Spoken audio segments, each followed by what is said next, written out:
everyone, can you just turn your camera off, please? Let me do that 1 second. All right. Eric Cole, thanks for joining us at the John Deere Classic. This is your third PGA Tour start. Monday qualifying, of course, it's always a challenging route to get into the tournament. You've done that 3 times for the 3 tournaments that you've played. Can you just explain to us what's that like, Monday qualifying for a tournament on the PGA Tour? It's a little different everywhere you go, but typically it's just like, you got to go low, there's only really one shot that day. And, I played a lot of Minitor golf in my past, and a lot of like 1 and 2 day events, which kind of gives you good prep for what the Mondays are like, where, you have to get off to a fast start and kind of keep it going. So. Just before we start taking some questions, just let people on the line know that if you do have a question, just type your name into the chat box, and we'll give you the opportunity to talk to Eric. You're a Corn Ferry Tour player. You have status out there, and you played 27 events this double season, 2021. What have you been learning out there? And I guess you've tried to Monday qualify several times, and then when you've been unsuccessful, perhaps you've gone and played those events. So that's kind of a nice little a little thing to have in your back pocket there. No, I have learned that the guys out there are very good. So it requires some good play to, have good finishes and stuff like that. I haven't played a ton of Mondays, just because I've kind of been focusing on that. I played Punta Cana Monday early in the year because it was, I'm from South Florida, so it was near where I live. But the reason why I did this one is because where I'm at on the Corn Ferry points list, with the 2 seasons in one, it takes a lot to move from 107th, where I'm at, to top 75 to make Corn Ferry finals. And I already have some non-member FedEx Cup points from Punta Cana. So if I get in a tournament and get some, I could get in that top 200. So that's kind of where my focus kind of turned. I just realized that recently, so I'm going to have a little different outlook here.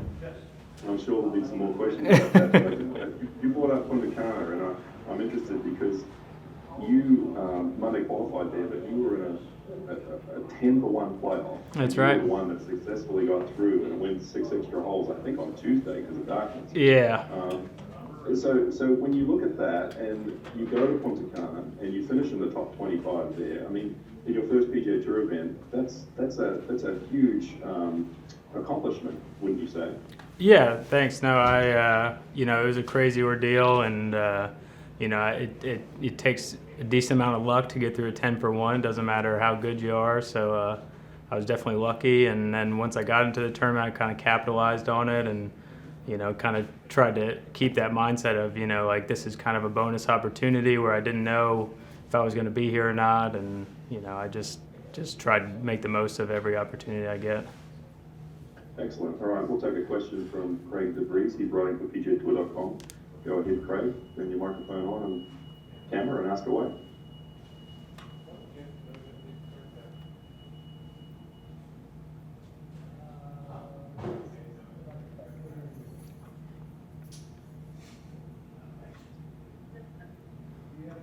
I made him nervous. No, I think he's coming. I'm allowing you in now, Craig. Go for it. Hi, Eric. Welcome to the Quad Cities. You've had a lot of success on obviously the mini tours. 52 wins, is that accurate? I don't know exactly what it is. I mean, that's the minor league tour that runs down there. So I got a decent amount. Okay, you don't have all the trophies on the medal. Can you kind of explain the difference between the levels? It's minute. I don't think the average golf fan quite understands how close a mini tour, a Suncoast tour, the Corn Ferry and PGA Tour, what the separation is, and the challenges that guys like you face to overcome just that one. Sure, yeah. Like when you go into mini tour golf, there's, especially in South Florida, where it's really strong, you have the top few guys are really, really good. You know, you don't have a whole lot of, you don't have the depth that you have in like a Corn Ferry event or out here on the PGA Tour, as far as like down the list, but you're still playing, like I said, especially in South Florida, you're still playing against, you know, the top few guys are really, really good, capable of, you know, either have had success out here in the past or capable of it in the future. So, you know, I kind of focus on, you know, the top, like doing well in those smaller tournaments, and you know, like that's kind of where I can gauge how I'm doing. And then obviously the Corn Ferry Tour is kind of like a bridge in between the two, and they, you know, the depth obviously increases a lot, and it's kind of crazy how many good young players there are playing the Corn Ferry Tour and just kind of learning the ropes of professional golf. And you know, I see it out there a lot, how many guys are going to have a lot of success out here in the near future. Have you tried the Mackenzie Tour, the Latin American Tour? I've never gone to either of those Q schools. When I first turned pro, they weren't affiliated with the PGA Tour, so I never really went to them. I just focused on like trying to make as much money as I could, like Minitor stuff. But I did play a Latin event somewhat recently down in Miami. They had like one at Doral. So I played one event out there, but I played that as like a Corn Ferry member is how I got in. So I've never done the Q schools or anything like that, but I know that's a really good avenue now that I didn't have when I was starting. Does your dad, if he doesn't go back to the rabbit era of the PGA Tour, he sure knew a lot of people who did, right? What kind of stories do you hear about the PGA Tour before it was all exempt? Yeah, no, I've obviously heard a lot from my dad, and you know, a lot of stories from the LPGA Tour from my mom. So you know, it's kind of cool to look back and imagine. You know, I kind of wish that I was their age, and it kind of seems like, although we're playing for a lot more money now, it seems like they had a better time. Maybe they had more, you know, fun in between the golf, and you know, that's something I wish was still kind of more prevalent in big tournaments, because it does kind of exist. You know, there's a little bit of a connection between the stories I hear from my dad and some of my Minitor stories are kind of somewhat connected. So I feel like I relived it a little bit, but I definitely wish I was kind of my dad's age to have some of those golden years. Greg, if you're done, we'll take a question. We'll come back to you if you have any more. Just put your name in the chat. We'll go to Corey Cooklow from WQAD. Corey, go ahead and ask your question. Yeah, sorry, my camera doesn't work on my computer, Eric. But All good. just talk about the grind that it takes to get to where you're at, to have to do Monday qualifiers and then pre-prepare yourself for tournaments, and just the grind that it takes for you to stay out here and do this year after year. Yeah, no, it definitely is. Before last week, I played 11 events in a row with the U.S. Open in there. So I've definitely had a bit of a grind this year. And then, you know, in the past, doing more Mondays and Minitor stuff, you know, years ago, it's just something that you have to kind of take the positives of and try and find a way to enjoy, because it's just part of, you know, if you're not one of those kids coming out of college and really having extreme superstar success, it's kind of just something that you have to kind of relish in and kind of take the positives and enjoy it when you can. So then what's your focus this week for the John Deere? Obviously, wanting to win, obviously, make the cut, things of that nature, but what's your major focus as you go in from being a Monday qualifier? Yeah, just to kind of get the best out of my game. You know, I'm fairly confident in my game and kind of know what I'm capable of, and I'm just going to try and hold myself to, you know, the level that I expect out of myself. So I try not to look too much into results and just more out of like a preparation and execution standpoint, probably. The last one I would have for you then is just talk about this week. Why was John Deere that next PGA Tour event that you wanted to try to qualify for and get into? Well, it's kind of just I kind of just became aware of this top 200 non-member. I kind of just figured you had to be a member of the PGA Tour to be eligible for the Corn Ferry Finals. So I kind of came to that realization talking with Chase Koepka about a week ago, and he was like, that's what he's doing. He's kind of focusing on Mondays out here and trying to get some spots to get some points to make Korn Ferry Finals. And it kind of fell into, I was going out to Colorado to play the Korn Ferry event from Florida.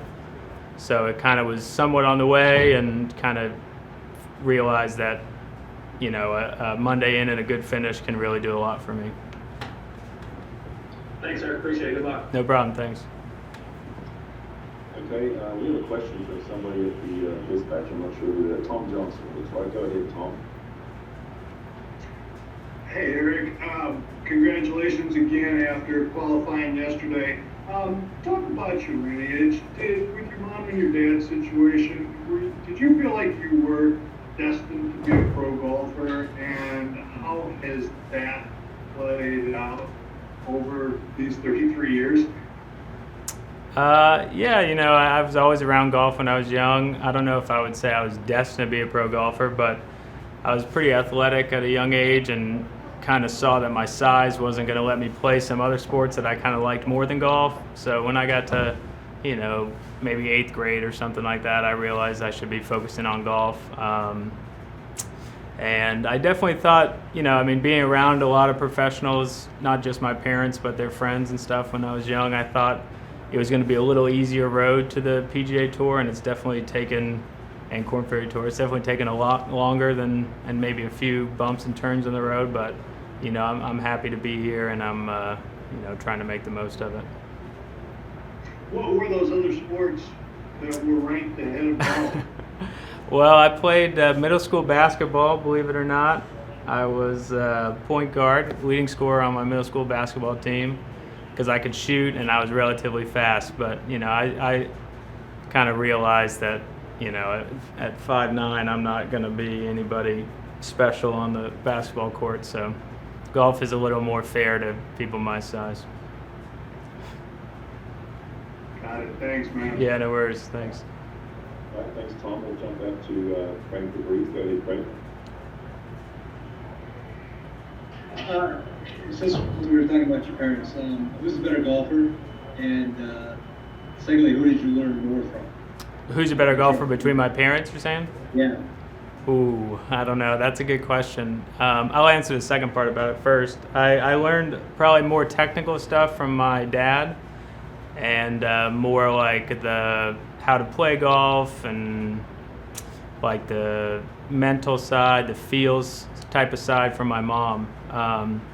As far as who's better, I enjoyed playing with my mom a little bit more growing up, because when I was little, she hit the ball shorter, so it was more relatable. Like, we hit the clubs the same distances at a younger age, versus my dad it kind of seemed hard to do what he did.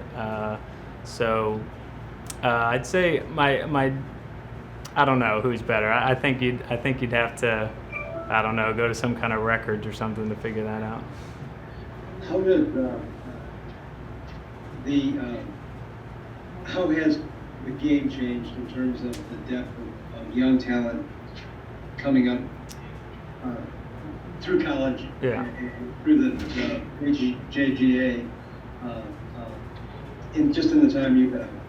Yeah, no, I can't speak to how it was before me, but I was talking about this with somebody the other day. The amount of good young players who are much more prepared to have success it's crazy how many more there are. Their skills are better as a whole when they come out of college, and also they're just more used to big tournaments and the mental side of it. Just going down the line, there's more depth. Everyone's more prepared at a younger age. I think that's I wouldn't even say that's my opinion. I think that's almost a fact at this point. So, as to what causes that, I don't know. Probably bigger level junior tournaments and college tournaments, maybe. Better instruction. I'm not sure. One more, if I could, Eric. Sure. As when they qualify, you come to a place that you haven't played before. Mm-hmm. We've got a lot of work to do in the next couple of days.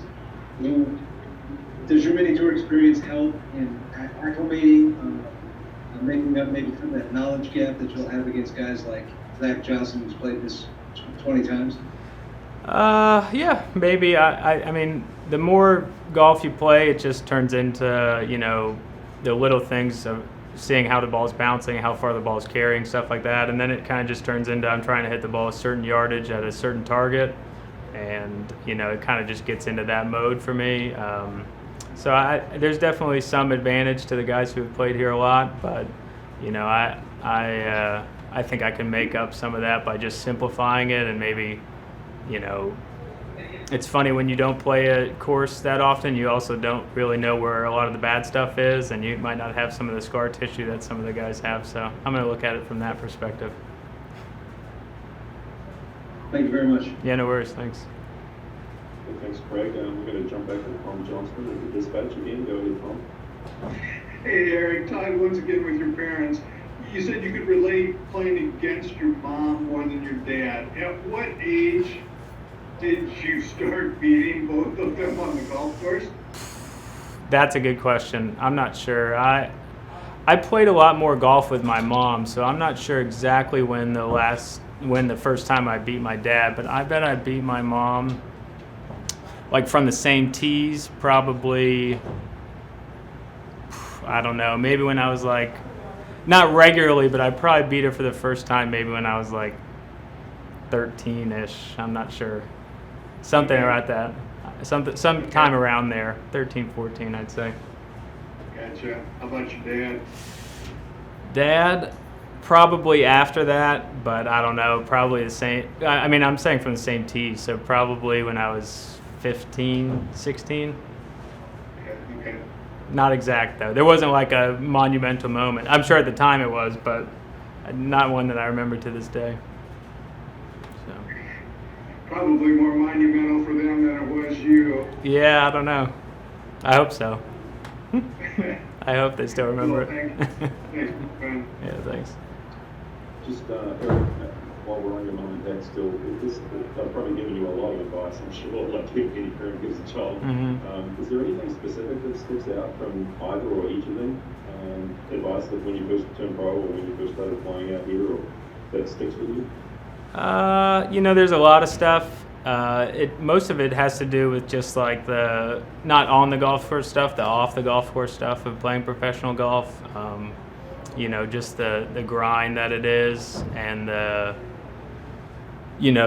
belief you have to have in yourself, and the constant like positive self-talk. You know, my mom's really good at that, so she kind of, told me, you gotta believe in yourself, and you got to continue to be positive even when golf beats you up, because it beats everybody up. It doesn't matter who you are. Absolutely. And just before we wrap it up, I just want to go back to that Corrales Punta Cana event. As I said, it was your first PGA Tour event. Mm-hmm. Got through in a 10-1 playoff, finished T22. And do you feel like, I mean, that's a really good achievement in your first PGA Tour event. Do you ever feel that you were a little bit overlooked in that tournament, just given that Andrew Ewan, who also Monday qualified, played really well in the first round and got a lot of the publicity, and you kind of just kept doing your thing, and you guys finished in the same position. Did that kind of not irritate you, but did it kind of feel like you made a really good achievement and it kind of got passed by or overlooked? I wouldn't say that. I'm fine with whatever publicity I get or not. But I did play with Andrew Yoon the first 2 days in that tournament, so I was front row seat for him. He played really well, and it was kind of a nice thing. Me, him, and Alex Smalley were all in the same group, and we were all doing well as Monday qualifiers. Or I'm not sure if Alex may have been a sponsor's exemption, but we were all right there playing well, and kind of what it was a big stage for us. So that was kind of a cool thing to share together. But as far as being like overlooked or something like that, it doesn't bother me at all. And just before we go back to Craig for a question, just your experience at Torrey Pines, what was that like playing in your a major championship? I mean, it was incredible. I really wanted to play well, and disappointed in the way I scored. But the overall week was awesome, and it was cool to have my mom out there and my girlfriend out there. So to kind of share that with them, and it's a big stage and somewhere I've always wanted to be. So I was really happy to be there. And like I said, although I was disappointed, I tried to take the positives from it. Excellent. Craig, if you have one more question, jump in. Yeah, Eric, if you could talk about your journey. I guess you might fit the description, journeyman. Sad but true. There are a lot of places. Is there anything you do different over the course of your pursuit of the PGA Tour and the opportunity to play out here? And is there a certain urgency to this year? Is there a reason that you've been able to make a couple starts and just is the Korn Ferry status? Has that been a confidence boost, or is there anything in your game that's working particularly well this year? Yeah, no, it's definitely been a journey. I have played golf all over the place, in some small tournaments and stuff like that to try and get some reps. As far as things I would change, I'm not sure. I think going back to what I said with my mom being positive, I think I could have been a little more, confident and a little more positive earlier in my career. I think would have, given me a faster track to this point, because like I said, golf beats you up and it's easy to get down. I forget what the last part of your question was. Is there a particular urgency? Urgency to this year and like why the success? You feel like your game is something that's elevated in your game? No, I mean, I don't think necessarily anything has changed. It's more of just like a belief thing and just a comfort level that I have now that I feel a little bit, more at ease, as far as, Mondaying into tournaments. Being a Korn Ferry member helps with that a lot because, you don't have to go to pre-queues for the Mondays, and, the Mondays are a lot cheaper at $100 versus $450. So that probably plays a role. But, as far as the good golf, I mean, I think, during the season, I've actually played really well, 6-7 years ago when I had no status, and then I just got to Q school and just kind of had a little bit of a block there. So now that I've just got through that one little hurdle, I feel like my game has kind of been about the same as it always has. It's just, I've had more access to play tournaments. Thank you. No problem. All right, Eric, we appreciate you coming by and sharing your story a little bit with us. Yeah. And good luck this week at the John Deere Classic. No worries. Thanks, guys. Thanks a lot. Thanks. Bye-bye. Thanks, Eric. Thanks.